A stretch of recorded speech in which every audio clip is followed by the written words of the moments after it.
Greenland নামটি green অর্থ সবুজ, ল্যান্ড অর্থ ভূমি।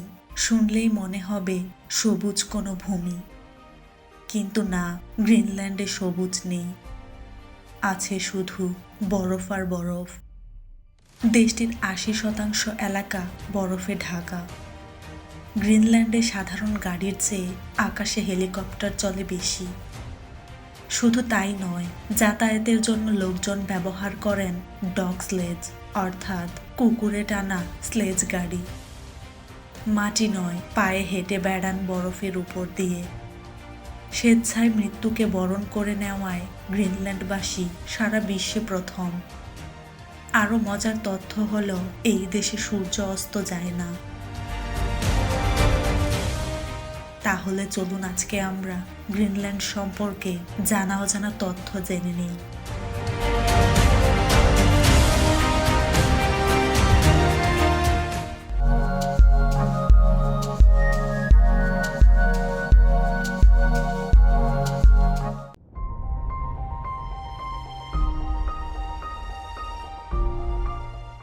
গ্রিনল্যান্ড হচ্ছে পৃথিবীর সবথেকে রহস্যময় ও বড় দ্বীপপুঞ্জ। ইউরোপ মহাদেশের এই দেশটি খাতায় কলমে একটি স্বাধীন দেশ, যদিও এটি এখনও ডেনমার্কের নিয়ন্ত্রণে রয়েছে। আয়তনের দিক হতে গ্রিনল্যান্ডকে পৃথিবীর বৃহত্তম দ্বীপ বলা হয়। গ্রিনল্যান্ড দ্বীপের আয়তন ২১,৬৬,০৮৬ বর্গ কিলোমিটার। ইতিহাসবিদরা অনেকে মনে করেন পূর্বে দ্বীপটির নাম ছিল ভাইকিং। তাদের মতে আইসল্যান্ডের ভাইকিং এরিক দ্য রেড গ্রিনল্যান্ডের আবিষ্কারক। তার আসল নাম এরিক থরভালডসন। কথিত আছে, হত্যার অপরাধে এরিক আইসল্যান্ড থেকে নির্বাসিত হন। এরপর তিনি গ্রিনল্যান্ডে আসেন। বিশেষজ্ঞদের ধারণা, এরিক সম্ভবত বসতি স্থাপন ও অন্যদের আকৃষ্ট করার জন্য দ্বীপটির নাম দেন গ্রিনল্যান্ড। অন্য তথ্য থেকে জানা যায়, এরিক দ্বীপটি আবিষ্কারকারী প্রথম ব্যক্তি নন। তবে তিনি যে ইউরোপের প্রথম নাগরিক হিসেবে গ্রিনল্যান্ডে পা রাখেন ও বসতি স্থাপন করেন, তাতে সন্দেহ নেই। আরেক তত্ত্ব মতে দ্বীপটিতে ৪ থেকে ৫,০০০ বছর আগে মানুষ এসেছিল প্রথম কানাডা থেকে। গ্রিনল্যান্ডকে গ্রিন বলা সম্পূর্ণ ভুল, কেননা এখানে সারা বছর বরফে ঢাকা থাকে। কেউ কেউ মনে করেন দ্বীপটি প্রকৃতপক্ষে গ্রান্টল্যান্ড নামে পরিচিত ছিল। গ্রিনল্যান্ডের শাসনের ইতিহাস বেশ দীর্ঘ এবং পরিবর্তনশীল। সর্বপ্রথম ১২৭২ সালে গ্রিনল্যান্ড নরওয়ের ইউনিয়নের অধীনে আসে। এরপর ১৭২১ সালে ড্যানিশ শাসন চলাকালীন নরওয়েজিয়ান উপনিবেশ স্থাপন করা হয়। ১৮১৪ সালে গ্রিনল্যান্ড ডেনমার্কের অধীনে চলে যায়। পরে ১৯৫৩ সালে এটি ডেনমার্কের স্বায়ত্তশাসনের আওতায় আসে। ১৯৭৯ সালে গ্রিনল্যান্ড নিজেদের স্বায়ত্তশাসন প্রতিষ্ঠা করে এবং ২০০৮ সালে স্বাধীনতার জন্য পদক্ষেপ নেয়। ২০০৯ সালে তারা নিজস্ব সরকার গঠন করে। তবে স্বাধীনতা অর্জনের পরেও এটি ডেনমার্কের শাসনের আওতায় থাকে এবং ডেনমার্কের দ্বিতীয় রানী মার্গ্রেথের নিয়ন্ত্রণে রয়েছে। গ্রিনল্যান্ড বর্তমানে ডেনমার্কের অধীন একটি প্রদেশ হিসেবে পরিচিত। তাদের প্রথম প্রধানমন্ত্রী কুপি ক্লেইস্ট স্বাধীনতার পথে গুরুত্বপূর্ণ ভূমিকা পালন করেন। গ্রিনল্যান্ডে বিভিন্ন সংস্কৃতির মানুষের বসবাস, তবে এর সংখ্যা মাত্র ৫৭,০০০। এটি বিশ্বের সর্বনিম্ন জনসংখ্যার দেশ, যার মধ্যে ৩০% বসবাস নিউ ইয়র্ক সিটিতে। এখানকার অধিবাসীরা ইনুইট নামেই পরিচিত। গবেষণা তথ্য অনুযায়ী ইনুইটরা সর্বপ্রথম গ্রিনল্যান্ডে প্রবেশ করে ২৫০০ খ্রিস্টপূর্বে। গ্রিনল্যান্ডে প্রায় ৮৮% ইনুইটের বসবাস। বাকি 12% Iceland, Ireland, Philippine, Sweden, Norway, Germany এবং ড্যানিশ বা ডাচদের উত্তরসূরি। প্রায় 90% ইনুইট দেশটির 16টি শহরে বাস করে। বাকি 10% ইনুইট সম্পূর্ণ বরফের তৈরি ছোট ছোট বসতিতে বসবাস করে। সম্পূর্ণ দ্বীপটি বরফে মোড়ানো বলে এখানকার মানুষের বেঁচে থাকার প্রধান উৎস মাছ শিকার। ইনুইটরা দেখতে সাধারণত বেটে ও স্বাস্থ্যবান গড়নের হয়ে থাকে। তাদের নাক থাকে চ্যাপ্টা, চুল কালো ও খাড়া। এখানকার প্রায় 95% ইনুইট খ্রিস্টান ধর্মের অনুসারী, বাকি 5% অন্য ধর্মাবলম্বী। গ্রিনল্যান্ডে 2টি প্রাথমিক ভাষা রয়েছে, গ্রিনল্যান্ডিক এবং ড্যানিশ। গ্রিনল্যান্ডিক ভাষায় গ্রিনল্যান্ডকে কালালিত নুনাদ বলা হয়। দেশটির রাজধানী নুক। এই শহরকে বলা হয় পৃথিবীর সবচেয়ে ছোট রাজধানী। গ্রিনল্যান্ডের মোট জনসংখ্যার প্রায় অর্ধেকের কাছাকাছি লোকের বসবাস এই নগরে। প্রায় 17,000 লোক বসবাস করে এই নগরীতে।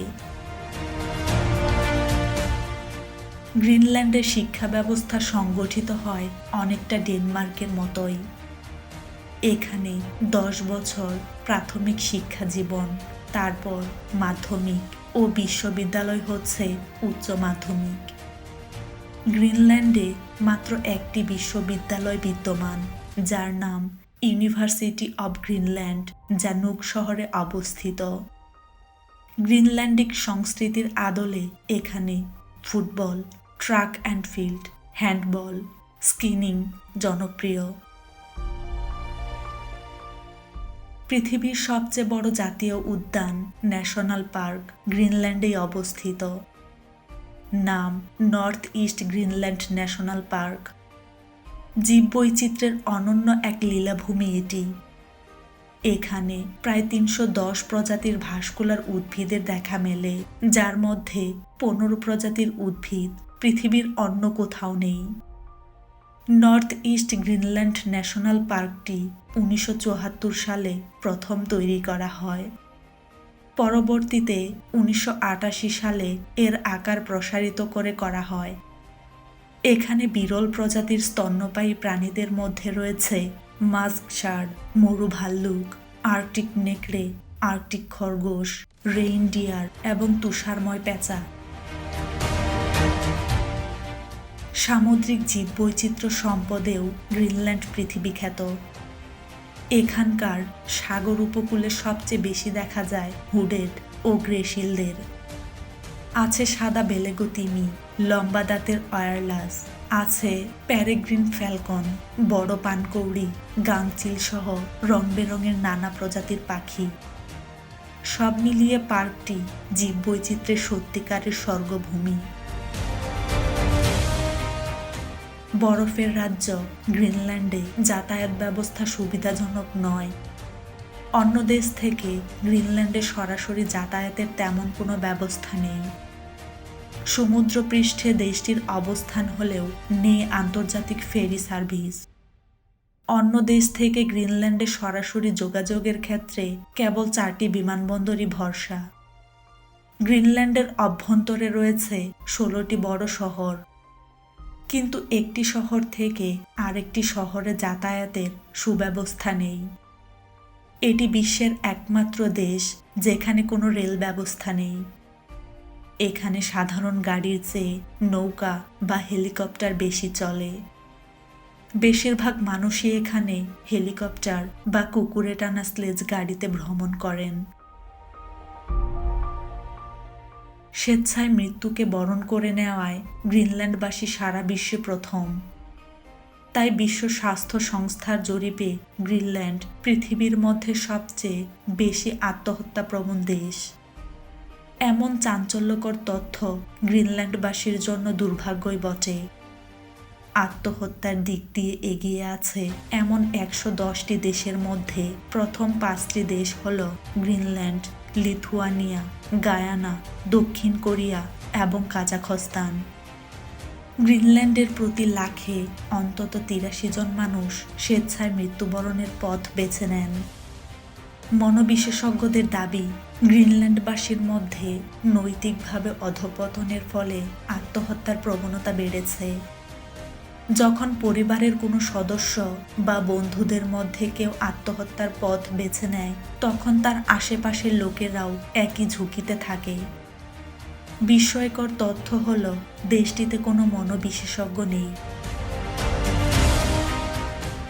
চোখ ঝলসানো সাদা বরফের আস্তরণ দেখে বোঝার উপায় নেই যে গ্রিনল্যান্ডে রয়েছে সোনা, হীরা, রুবি, নিকেল, কপার ও অন্যান্য খনিজ সম্পদের ভাণ্ডার। ২০১০ সালে গ্রিনল্যান্ডের খনিজ কোম্পানি অ্যাঞ্জেল মাইনিং প্রথম রত্ন ভাণ্ডার নিয়ে কাজ শুরু করে। ড্যানিশ কোম্পানি হার্টম্যানস গ্রিনল্যান্ডিক রুবি নীলকান্তমণি ব্যবহার করে তাদের জুয়েলারি তৈরি করে। শুনে অনেকেই অবাক হতে পারেন যে এই দেশে গ্রীষ্মকালে সূর্য অস্ত যায় না। মানে, স্থানীয় সময় অনুযায়ী মধ্যরাতেও গ্রিনল্যান্ডে সূর্যের দেখা পাওয়া যায়। তা সত্ত্বেও এখানে তাপমাত্রা 0 থেকে 4 ডিগ্রির মধ্যে থাকে, যেখানে শীতকালে আকাশে বিভিন্ন রঙের আলো দেখা যায়। একে বলা হয় মেরুজ্যোতি। গ্রিনল্যান্ড এমন একটি দেশ যার নিজস্ব কোনো মুদ্রা নেই। আসলে গ্রিনল্যান্ড ডেনমার্কের একটি অংশ, তাই এখানে ডেনমার্কের মুদ্রা চলে। তো আজকে আমাদের ভিডিও আপনাদের কেমন লাগলো কমেন্ট করে জানাবেন। ভালো লাগলে অবশ্যই লাইক শেয়ার করবেন সবার সাথে। এই রকম ভিডিও দেখতে আমাদের চ্যানেলটি সাবস্ক্রাইব করে পাশে থাকুন।